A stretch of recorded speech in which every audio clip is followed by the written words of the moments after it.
Sure, differently the way we did in 2014. You saw what happened in 2014, you were there. By that time you were in the enemy camp, so you could not see. You had time radio with your program, let's talk about this. Hot something, hot current or something.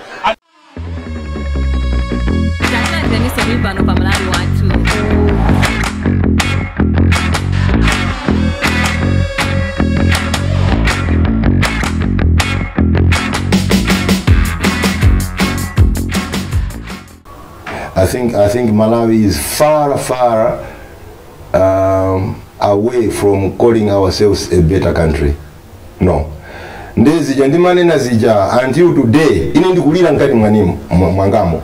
I think I'm not alone kuti Malawi tidakali pangozi nkaka mwagwera benchenche yomwe icha mutani noso.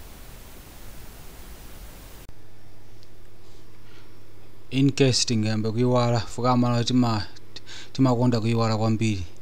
Tikumbukire kumbuyoko kuti ndi ndani amene anapangisa kuti 2020 kukhale ma elections ku Malawi kuno. Ndene tivere tokha papa fuka Amalawi timakonda kuiwala mene tikutani tikuchokera. Tikamba kudya nyama ena afe timamba kumayiwala. Leti ngokumbusanapo chabe kuti kodi ndi ndani amene anapangisa kuti the elections ikhaleko 2020 fuka ena mayiwala. Just to share in brief, based on what's going on vis-a-vis the elections that took place on the 21st of May. So I'll present my statement in English, and then briefly I'll speak in Chichewa, and then further updates will come later on. So this is further to my statement of 22nd May 2019. I have observed with concern that serious irregularities that have been identified during the tripartite elections of 21st May 2019 have not been addressed and satisfactorily dealt with. These serious irregularities have in fact worsened, and in the process the credibility and integrity of these elections have been significantly compromised. I am fully aware that Section 99 of the Parliamentary and Presidential Elections Act places an obligation on the Electoral Commission to announce official results of an election within 8 days from the last polling day. Fellow Malawians, the announcement of the official results does not mean that the Electoral Commission must announce a winner of an election.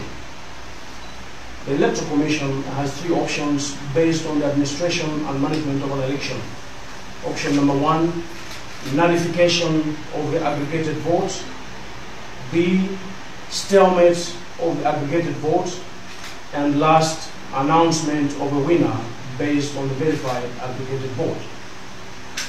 In view of the chaos that has ensued under the watch of the Electoral Commission, I'm calling upon the Electoral Commission for the nullification of the aggregated vote under the tripartite elections of 21st May 2019.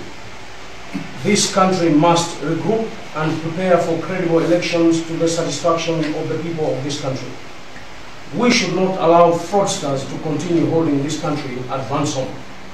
I thank you, and may God bless Malawi. Machidule Muchichewa dina yankula bonso kuyambira kwa sabata ino kuti zisankho zachitika ndipo tikhale bata kufikira pamene akungwe loyendetsa zisankho atatiuza zotsatira. Chachisoni ndikuti pali mavuto ambiri amene apezeka m'madera osiyanasiyana a dziko la Malawi okhudzana ndi kayendedwe ka zisankho zimene zinachitika pa 21 May chaka chino. Ife tikudziwa kuti m'malamulo akayendetsedwe ka chisankho cha aphungu kapinanso cha president wa dziko lino, malamulo amenewo amalipatsa bungwe loyendetsa zisankho masiku osapitirira asanu ndi atatu 8 pa Chingerezi kuti bungweli litiuze zotsatira zisankho pana pa zisankho pa ndani iyayi pamene akulengeza zotsatira zisankho chimodzimodzi mmene amakhalira masewero ampira pamakoza kukhala wina kapena mpira wamachira draw kapena mpiranso umakoza kuchira pakati pachifukwa ichi tikuona kuti akhoza kulengeza amene wapambano komanso akhoza kunena kuti zisankho izi sizinaende bwino ndipo tiyambirenso aponso iye akhoza kunena kuti ayi palibe amene akutsimikizira kuwapambana pa chisankho chimenechi pachifukwa cha zosokonekera zimene tikuziona ife zimene zikuchitika motsogozedwa pamene anzathu a Electoral Commission bungwe lona zasankho likupitiriza kuonaona zina ndi zina sitilokhutira kuti fotokoza ndi kuyankha madano onse amene anthu apereka mokwanira ndipo zambinso zikunkira zichulukira pachifukwa chimenechi tikupempha abungwe loyendetsa zisankho Malawi kuti pamene akulengeza zotsatira za zisankho zimene zachitika pa 21 May zisankhozi anene kuti sizinaende bwino zalephereka ndipo mtundu wa Malawi tibwererenso kuti zisankho titakonzekera bwino kuti zisankhozo ziyende mokomera mtundu wonse wa Malawi tisalole zaukambirembere ndi zina zimene zachitika pamenepa kuti zikhale zovomerezeka pachifukwa ichi tikupempha kuti zisankhozi tikayambirenso tikuthokoza nonse atolankhani komanso anzanga a chipani cha UTM ndikupemphanso Mulungu kuti apitirize kudalitsa dziko lathu la Malawi dziko la bata ndi mtendere zikomo kwambiri.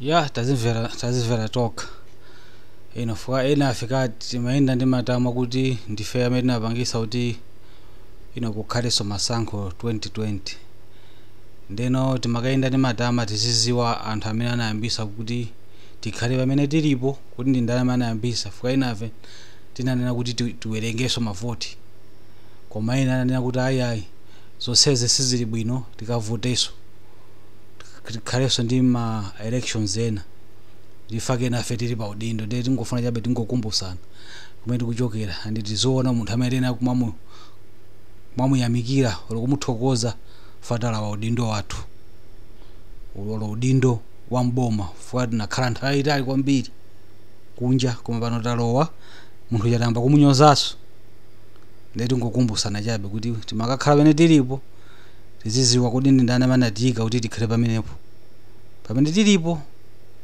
tizikumbukira zimenezo kwa munthu omweyo sakoza kuchosaso kuti ubwerereso umene unali kunja ndi kumakumbukira pamene kuchokera ndi kumayamika munthu amene akuyika pamene ulipo bwino timapanga zimezi cha out of love chikwa president ajene mafuna kuti apange succeed kwambi. You really wanted him to I really wanted him to succeed and I never hid it from him. I used to tell him I would like you to succeed. Ndi munthu amene umankonda umamuza chionani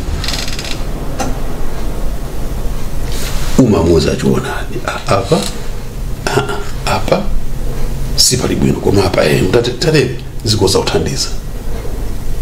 So I genuinely wanted our president to succeed.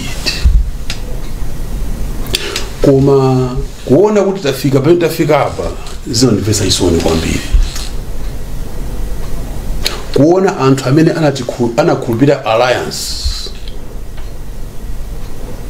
kutaya mtima kumene wachitika pakati pano zimandikhudza kwambiri. Chifukwa natonse alliance Amalawi anayikhulupirira kwambiri, anali ndi chiyembekezo chachikulu kuti tiona kusintha nanga siti machokera kulamuliro wa DPP ndi mavuto amene anali nthawi imeneyi ambirimbiri. Ndipo Amalawi anatipasa mpata wonse kuti akaone kusintha, koma ndili ndi chisoni kwambiri kuti kusintha kumene amayembekeza Amalawi kuja sikuchitika. Mavuto akula kusintha